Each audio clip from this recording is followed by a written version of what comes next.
Hello friends, आज study online channel में आपका स्वागत है। आज तुम्हारा नया टॉपिक है यूनिट नंबर 4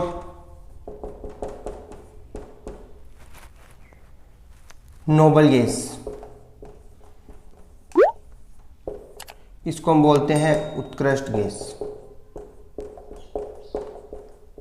यूनिट स्टार्ट करने से पहले बता दूं, इस यूनिट का जो नोट्स है उनका लिंक डिस्क्रिप्शन बॉक्स में दिया गया है, आप वहां से नोट्स को डाउनलोड कर सकते हो।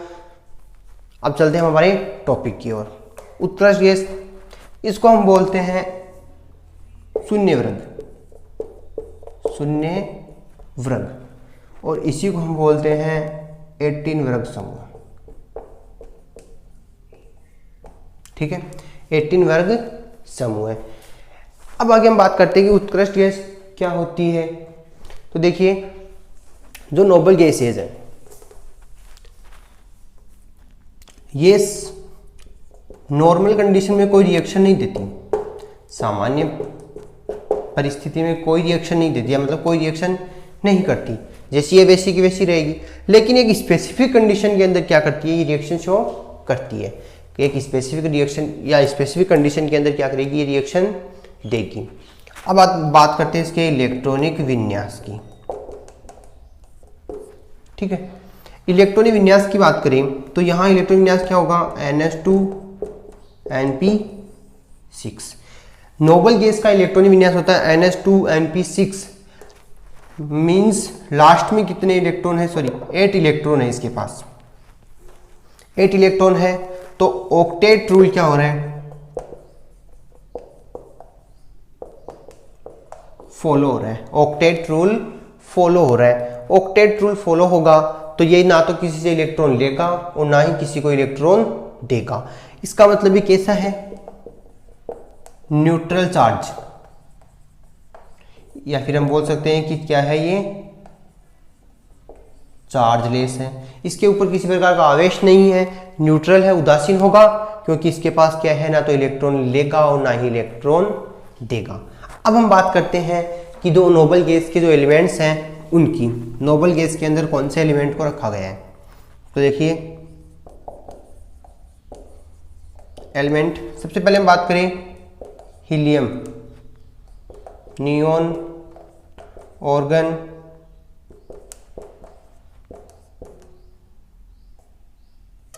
क्रिप्टॉन, जिनोन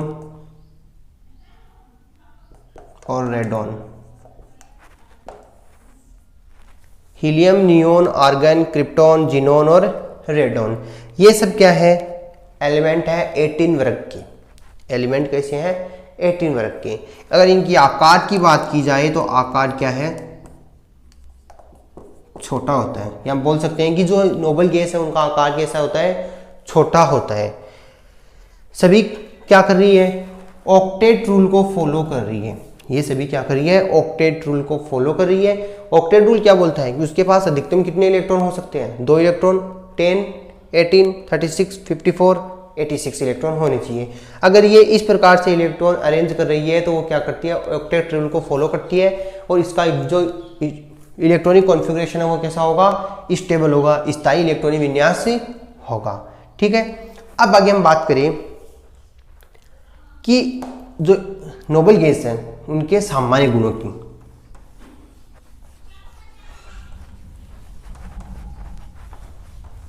सामान्य कैरेक्टर या जनरल कैरेक्टर कौन से हैं नोबल गैस की।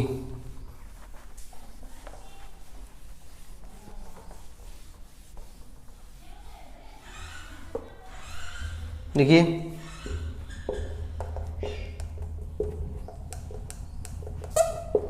General character of noble gas. Noble gas या उत्कृष्ट गैसों के जो सामान्य गुण हैं उनके बारे में हम बात करते हैं। तो सबसे पहले हम बात करेंगे कि ये क्या है, एक रंगहीन,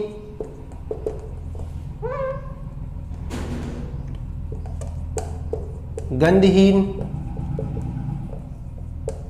स्वादहीन गैस है। जो नोबल गैस है वो कैसी है, रंगहीन, गंधहीन, स्वादहीन गैस है। सेकेंड हम बात करें, यह कौन सी अवस्था में पाया जाएगा, परमाणु अवस्था में पाया जाएगा। ठीक है। रंगहीन, गंधहीन, स्वादहीन परमाणु अवस्था में पाया जाता है। थर्ड हम बात करें, जो आयनन एंथैल्पी है, आयनन एंथैल्पी क्या होगी? कम होगी। आयनन एंथैल्पी कम क्यों होगी? स्थायी इलेक्ट्रॉनिक विन्यास के कारण, स्थायी इलेक्ट्रॉनिक विन्यास के कारण। स्थायी इलेक्ट्रॉनिक विन्यास, स्टेबल इलेक्ट्रॉनिक विन्यास है तो आयनन एंथैल्पी का मान क्या होगा? कम होगा। सो फोर्थ,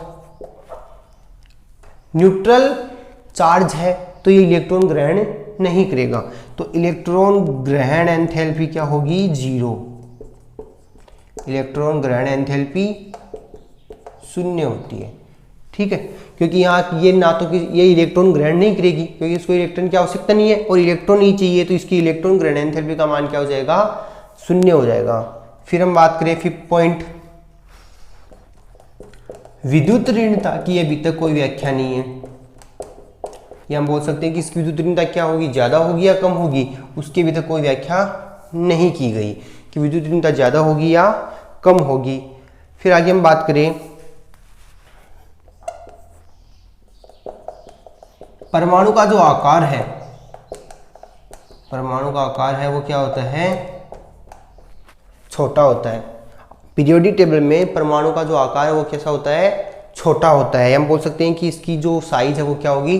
छोटी होगी, ठीक है। फिर आगे हम बात करें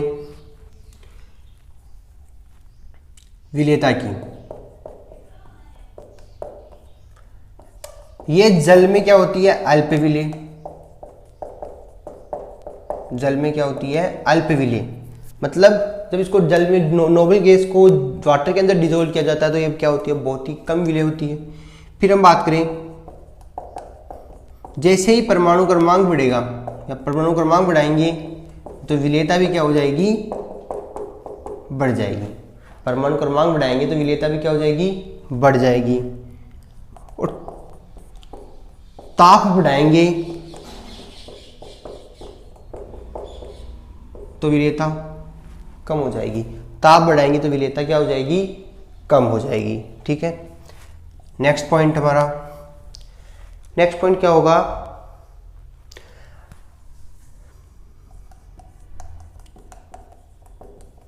वीक आकर्षण बल, या हम बात कर लिए सीधी बॉन्डिंग कैसी होगी? वीक। बॉन्डिंग वीक है, बॉन्डिंग वीक है तो मेल्टिंग पॉइंट एंड जो बॉइलिंग पॉइंट होंगी उनके मान भी क्या होंगे? कम होंगे। क्यों होंगे? बॉइलिंग पॉइंट और मेल्टिंग पॉइंट की वैल्यू बढ़ानी है तो हमारी जो बॉन्डिंग है वो कैसी होनी चाहिए? स्ट्रॉन्ग होनी चाहिए। या हम बात करें कि बॉन्ड बंध जो है वो मजबूत है तो गलनांक और क्वथनांक का मान क्या होगा? ज्यादा होगा। अगर बंध कमजोर है तो गलनांक और क्वथनांक का मान क्या होगा? कम होगा। क्योंकि जब बंध कमजोर है या वीक बॉन्ड है तो उसको तोड़ने के लिए एनर्जी कम चाहिए, ठीक है। आगे हम बात करें, आगे हमारा आगे देखिए, दुर्बल बॉन्डिंग है, दुर्बल आकर्षण बल है तो यहां कौन से बॉन्ड उत्पन्न हो जाएंगे? वांडरवाल बॉन्ड, वांडरवाल बंध उत्पन्न हो जाएंगे। अगर बॉन्डिंग कैसी है? दुर्बल है तो वांडरवाल बंध हो जाएंगे और इनमें जो एनर्जी होगी वो भी कौन सी होगी?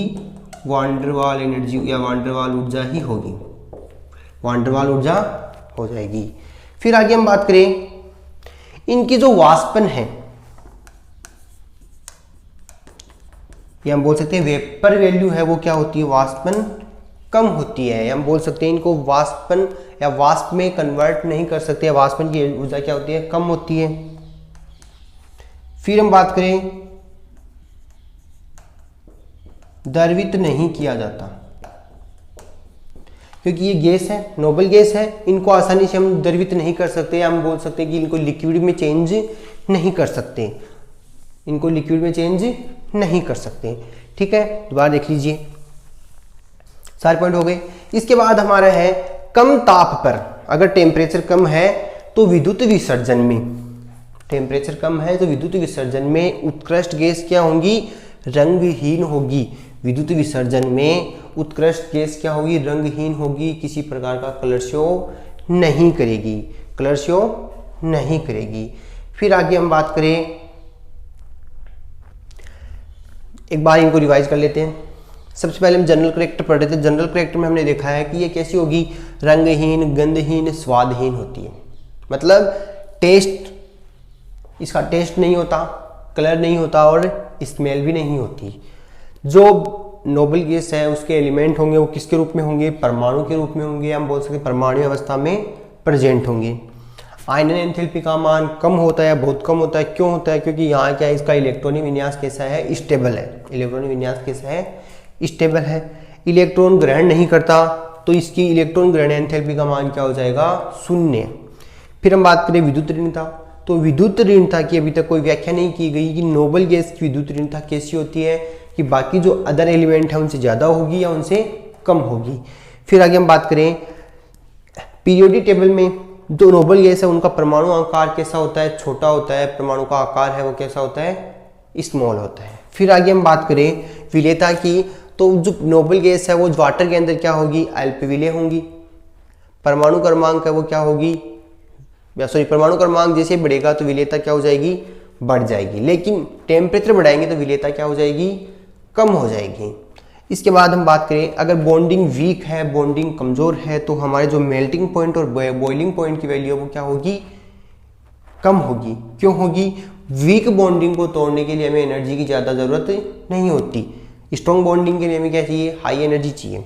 आगे हम बात करें अगर आकर्षण बल क्या है, वीक है, तो उनमें जो वांडरवाल क्या जो बॉन्डिंग है वो कैसे उत्पन्न हो जाएगी, या वांडरवाल बॉन्ड हो जाएंगे और वहाँ एनर्जी कौन सी होगी, वांडरवाल एनर्जी होगी। फिर हम बात करें कि नोबल गैस की वाष्पन क्या होती है, बहुत ही कम होती है। वाष्पन क्या होती है, या वाष्पन का मान है वो क्या होता है, कम होता है। क्योंकि इनको वाष्पन का मतलब इनको भाप में कन्वर्ट करना पड़ता है, जबकि ये नोबल गैस है हल्की है तो ये आसानी से उड़ जाती है। फिर देखो गैस है तो इनको द्रवित नहीं किया जाता, इनको द्रवित नहीं किया जाता है। द्रवित करने के लिए हमें बहुत टाइम लगता है, क्योंकि ये गैस को हम कवर नहीं कर सकते। गैस है तो अगर उसको हल्की सी खुला, जब हम बोले एनवायरनमेंट में छोड़ दिया जाए तो वो क्या करती है, तेजी से फैलती है। ठीक है, तो आगे हम बात करते हैं अपने जो जनरल करेक्टर हो गए। इसके बाद हम बात करेंगे हमारे रासायनिक अभिक्रियाओं की, कि नोबल गैस कौन सी रासायनिक अभिक्रिया देती है।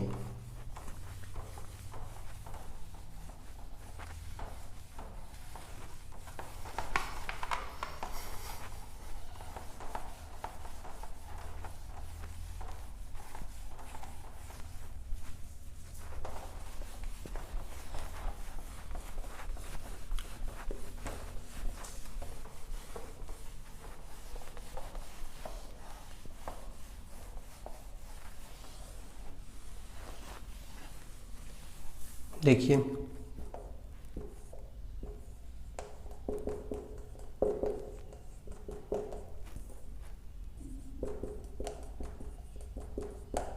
केमिकल रिएक्शन, रासायनिक अभिक्रियाएं। रासायनिक अभिक्रियाओं में हम पढ़ेंगे सबसे पहले क्लेथरेट या फिर पंजर यौगिक का निर्माण। क्लेथरेट या पंजर यौगिक का निर्माण। अब देखिए पंजर यौगिक क्या होता है उसके बारे में बात करें तो जब भी ऑर्गेनिक या फिर हम बात करें इनऑर्गेनिक, क्या होगा, ऑर्गेनिक या इनऑर्गेनिक यौगिक, ऑर्गेनिक या इनऑर्गेनिक यौगिक जब टूटते हैं या परस्पर वहीं टूटते हैं तो वो क्या बनाते हैं, पंजर नुमा स्ट्रक्चर बनाते हैं। हम बोल सकते हैं कि पिंजरे नुमा स्ट्रक्चर बनाते हैं। और पिंजरा कैसा होता है, ये मान लो कोई पिंजरा बनाया हमने, ठीक है। दोबारा देख लीजिए, ऑर्गेनिक या इनऑर्गेनिक यौगिक जब टूटते हैं तो क्या बनाते हैं, एक पिंजरे नुमा स्ट्रक्चर बनाते हैं और इसी को हम क्या बोलेंगे, पंजर यौगिक बोलेंगे। या हम बोल सकते हैं कि पंजर नुमा स्ट्रक्चर बन गई। इस पंजर नुमा स्ट्रक्चर में मान लो कोई ये क्या है, नोबल गैस है, नोबल गैस आके फंस जाए, इस पंजर नुमा स्ट्रक्चर में कोई नोबल गैस आके फंस जाए तो वो क्या बन जाएगा, पंजर यौगिक बन जाएगा या क्लेथरेट बन जाएगा। ठीक है, पंजर यौगिक बन जाएगा। लेकिन जब ये यहाँ फंस जाएगी या जो नोबल गैस है वो इस पंजर यौगिक में फंस जाएगी तो वापस नहीं निकल पाती, वापस बाहर नहीं निकल पाती, इसलिए इसको हम पंजर यौगिक बोलते हैं। और यहाँ देखिए कि जो पंजर यौगिक में जो पिंजरे मतलब जो चारों ओर की स्ट्रक्चर है वो तो क्या करेगी, होस्ट का काम करेगी। और जो बीच के अंदर जो आर्गन गैस आई है, हम बोल सकते हैं नोबल गैस आई है, वो क्या करेगी, गेस्ट का काम करेगी। नोबल गैस और गेस्ट का काम करेगी। तो यहाँ हम बनाते हैं अपना एक पंजर यौगिक। तो पंजर यौगिक बनाने के लिए मैं लूँगा क्विनोल। क्विनोल की स्ट्रक्चर होती है हमारी, क्विनोल की स्ट्रक्चर होती है, उसमें क्या होते हैं, 2 हाइड्रोक्सिल समूह प्रेजेंट होते हैं। मैं इसी से बना लेता हूँ, दिखाई दे जाएगा यहाँ से, थोड़ा सा इधर बना लेते हैं। देखो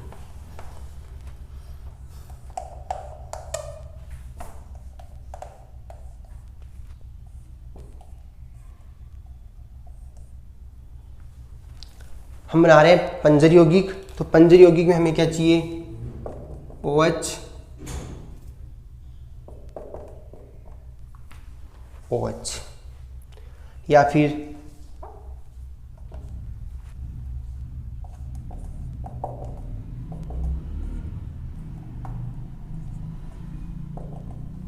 OH,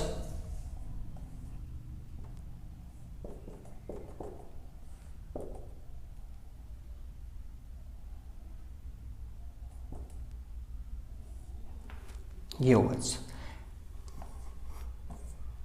ये हमारा क्या बन गया, पंजर यौगिक बन गया। एक मिनट, सॉरी,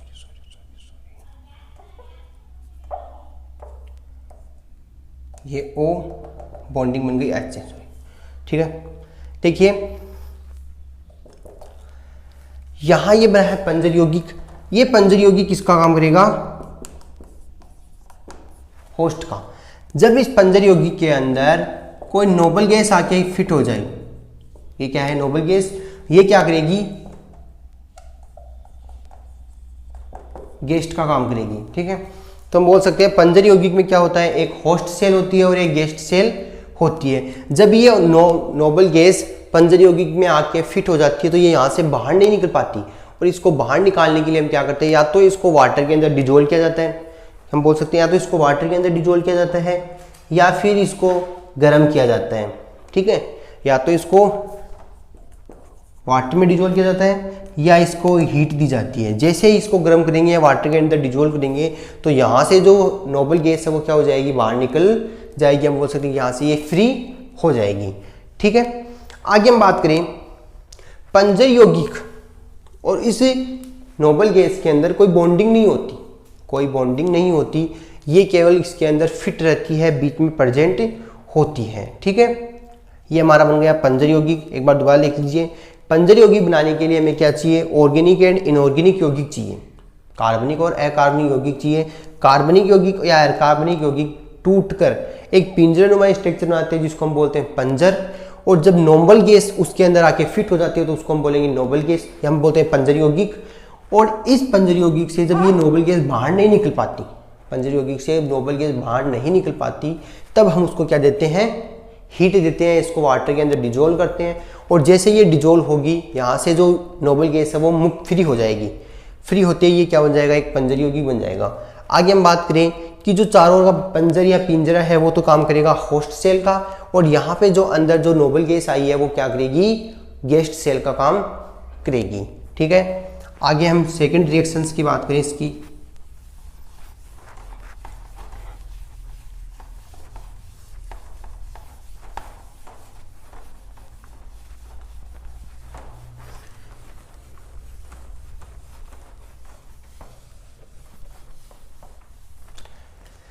सेकेंड रिएक्शन हमारी धात्विक फ्लोराइड से, धात्विक फ्लोराइड से।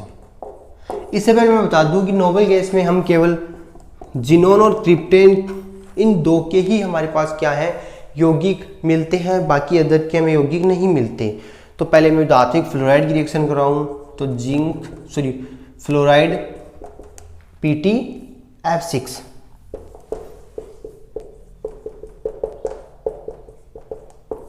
यहां से क्या बन गया, जो जिनोन था उसका क्या बन गया, जिनोन आयन बन गया। जिनोन से क्या बना, जिनोन आयन बन गया। अब देखिए जो ये जिनोन आयन से जो F6 था इसने भी क्या किया कि इलेक्ट्रॉन ग्रहण किया, तो ये कैसा यौगिक बना है, रंगीन बना है, Xe पॉजिटिव और फ्लोरीन क्या बन गई, नेगेटिव आयन में कन्वर्ट हो गई। इसके बाद हमारी नेक्स्ट रिएक्शन है फ्लोरीन के साथ में, फ्लोरीन के साथ किसकी रिएक्शन करवाएंगे, जिनोन की रिएक्शन करवाएंगे। तो देखिए जिनोन F2, जिनोन F2, ये जिनोन डाइफ्लोराइड F2 है, क्या बनेगा ये XeF2। 400 डिग्री सेंटीग्रेड टेम्परेचर लिया है हमने। जब 400 डिग्री सेंटीग्रेड टेम्परेचर में इसको गर्म किया जाता है किसके अंदर, निकिल ट्यूब में, निकिल ट्यूब में इसको गर्म करेंगे तो जिनोन डाइफ्लोराइड में कन्वर्ट हो जाएगा, जिनोन डाइफ्लोराइड, जिनोन डाइफ्लोराइड में कन्वर्ट हो जाएगा। इसके बाद हम बात करें xenon plus F4, temperature 300 degree centigrade और वही निकिल ट्यूब हमने ली है, तो यहाँ क्या बनेगा, xenon F2, xenon tetra fluoride, और थर्ड होगी जिनोन F6 से करवाएंगे।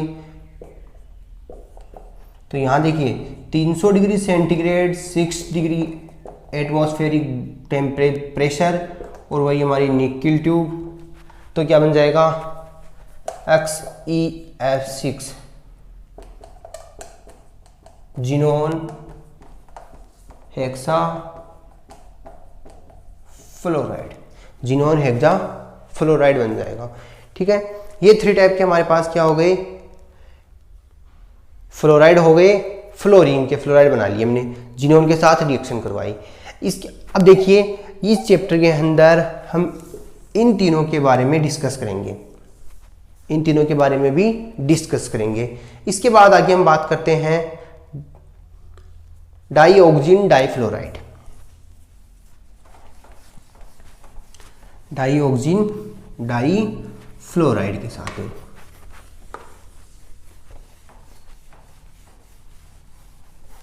देखिए डाईऑक्सिन डाइफ्लोराइड, तो जिनोन की रिएक्शन करवा रहे हैं O2F2 से, तो क्या बनेगा XeF2O2, या इसको हम ऐसे लिख सकते हैं XeO2F2। देखिए जिनोन डाइफ्लोराइड डाईऑक्सिन ये बन गया। ये कब बनेगी, इसकी हम कंडीशन की बात करें तो टेम्परेचर तो कैसा होना चाहिए, लो टेम्परेचर एंड प्रेशर। ताप और दाब क्या होना चाहिए, नॉर्मल होना चाहिए, या हम बोल सकते हैं कि ताप और जो दाब है वो क्या होना चाहिए, कम होना चाहिए। ठीक है, इसके बाद आगे हम बात करते हैं हमारे नेक्स्ट रिएक्शंस की। तो ये थी डाईऑक्सिन डाइफ्लोराइड, और लास्ट हमारी है क्रिप्टोन की फ्लोरीन के साथ, क्रिप्टोन की फ्लोरीन के साथ, क्रिप्टोन की रिएक्शन फ्लोरीन, क्रिप्टोन यहां देख लीजिए ऊपर,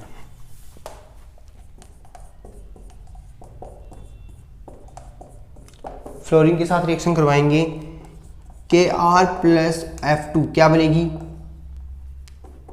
KrF2 क्रिप्टोन डाइफ्लोराइड बन जाएगा, क्रिप्टोन डाइफ्लोराइड बन जाएगा। ये हमारे क्या हो गए, क्रिप्टोन की नोबल गैसों की केमिकल रिएक्शंस कंप्लीट। इसके बाद हमारा जो नेक्स्ट टॉपिक होगा वो है उत्कृष्ट गैसों के उपयोग। आज की क्लास का लास्ट टॉपिक है ये, उत्कृष्ट गैसों के या नोबल गैसों के यूज कहाँ कहाँ होते हैं।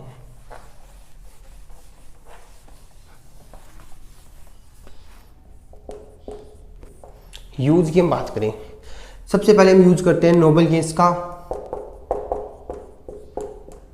बेल्डिंग में। नोबल गैस का यूज कहाँ किया जाता है? बेल्डिंग में। जैसे लोहे के कारखानों में की जाती है बेल्डिंग, वहां किसका उपयोग करते हैं? बेल्डिंग में नोबल गैस का। दूसरा उपयोग कहाँ किया जाता है नोबल गैसों का? विद्युत उपकरणों में। विद्युत उपकरणों में, जैसे जो बड़े बड़े लैंप होते हैं, लैंपों में कौन सी गैस दी जाती है? नियोन, और इसको हम क्या बोलते हैं? नियोन लैंप भी बोलते हैं। नियोन लैंप भी बोलते हैं। देखिए विद्युत उपकरणों में नोबल गैस का यूज किया जाता है। जो बड़े बड़े लैंप होते हैं उनमें नियोन गैस को डाली जाती है, जैसे वो क्या करती है? रात को चमकती है, और इसी को हम क्या बोलते हैं? नियोन लैंप भी बोलते हैं। उसके बाद हम बात करें रेडियो ट्यूब में। रेडियो ट्यूब में ऑर्गन का उपयोग किया जाता है। जो रेडियो सुनते हैं उनकी जो ट्यूब होती है, रेडियो ट्यूब में ऑर्गन का उपयोग किया जाता है। रेडियो ट्यूब में ऑर्गन का उपयोग किया जाता है। और रासायनिक अभिक्रियाओं में देखिए केमिकल रिएक्शन जब होगी तो उसमें हम क्या करते हैं? हीलियम गैस को लिया जाता है। इस हीलियम गैस से हम क्या करते हैं? कृत्रिम श्वसन बनाते हैं। कृत्रिम श्वसन, जैसे कि हम बोल सकते हैं कि गोताखोरों के जो सिलेंडर लेके जाते हैं उसमें भी क्या भरी जाती है? हीलियम गैस भरी जाती है। फिर आगे हम बात करें रेडियो सक्रियता का पता लगाने के लिए। रेडियो सक्रियता का पता लगाने के लिए हीलियम व ऑर्गन गैस को काम में लिया जाता है। रेडियो सक्रियता का मतलब कि जो रेडियो में हमने पदार्थ लिया है वो उसकी एज क्या है, वो कितना पुराना है, उसकी कितनी उम्र हो चुकी है और वो कितने साल और रहेगा, उन सब का पता लगाने के लिए हम कौन सी गैस काम में लेते हैं? हीलियम ऑर्गन को काम में लिया जाता है। देखिए विद्युत उपकरणों में नियोन गैस, बेल्डिंग में हम उपयोग करते हैं रेडियो ट्यूब में ऑर्गन गैस को, और केमिकल रिएक्शन या हम बोल सकते हैं कि कृत्रिम श्वसन जो गोताखोर लेके जाते हैं सिलेंडर, उनमें हम क्या करते हैं? हीलियम गैस को भरा जाता है। चिकित्सा क्षेत्र में हम बात करें तो जो कैंसर के मरीज हैं, कैंसर के जो मरीज हैं उनको अल्फा किरणें दी जाती है। अल्फा किरणें दी जाती है, उसके अंदर हम रेडोन गैस को उपयोग में लेते हैं। रेडोन गैस को उपयोग में लिया जाता है। ठीक है। फिर हम बात करें कि जो गोताखोर हैं, समुद्री गोताखोर हैं, वो क्या करते हैं? हीलियम प्लस ऑक्सीजन के समिश्रण, या मतलब बोल सकते हैं हीलियम और ऑक्सीजन के मिश्रण को लेके जाते हैं, ताकि उनको वाटर के अंदर भी क्या हो? श्वसन की कमी ना हो, वो आराम से श्वसन कर सकते हैं। ठीक है। ये हमारे हो गए यूज ऑफ नोबल गैस। दोबारा देख लीजिए, सबसे पहला यूज हमने देखा है बेल्डिंग में, जो लोहे के कारखाने होते हैं जहाँ पे बेल्डिंग की जाती है उसमें उपयोग किसका करते हैं? हम नोबल गैस का उपयोग करते हैं। सेकंड हमारा यूज होगा वो है विद्युत उपकरणों में, जो इलेक्ट्रिक इंस्ट्रूमेंट होते हैं, इलेक्ट्रिक इंस्ट्रूमेंट होते हैं जैसे बल्ब है, उनमें कौन सी गैस होती है? नियोन गैस होती है। या हम बोल सकते हैं कि बड़े बड़े लैंप जो होते हैं उनमें नियोन गैस मिल जाती है, और उन्हीं को हम क्या बोलते हैं? नियोन लैंप बोलते हैं। ठीक है। फिर हम बात करें रेडियो ट्यूब में हम क्या करते हैं? ऑर्गन का उपयोग करते हैं। केमिकल रिएक्शन करवाने में हीलियम का उपयोग किया जाता है, या हम बोल सकते हैं कि हीलियम गैस को हम क्या करते हैं? कृत्रिम श्वसन में, या जो समुद्री गोताखोर होते हैं वो क्या करते हैं? श्वसन के रूप में, श्वसन के जो सिलेंडर होते हैं उनमें काम में लेते हैं। यहाँ पे हम बात करें कि हीलियम प्लस ऑक्सीजन का वो क्या होता है? मिश्रण होता है। फिर हम बात करें अल्फा किरणों, या फिर जो कैंसर के मरीज होते हैं, अगर मेडिकल साइंस में देखें तो जो कैंसर के मरीज होते हैं उनको अल्फा किरणों से उसका क्या किया जाता है? ट्रीटमेंट किया जाता है। और अल्फा किरणों में हम किसको यूज करते हैं? रेडोन गैस को, या रेडोन गैस का उपयोग किया जाता है। ठीक है। यहाँ तक हमारा टॉपिक कंप्लीट हुआ। नेक्स्ट क्लास के अंदर हम इन जीनोन के जो यौगिक होंगे उनके बारे में स्टडी करेंगे। वीडियो पसंद आए तो लाइक एंड शेयर जरूर करना। अब अगर चैनल पे नए हो तो चैनल को सब्सक्राइब करना। Thank you.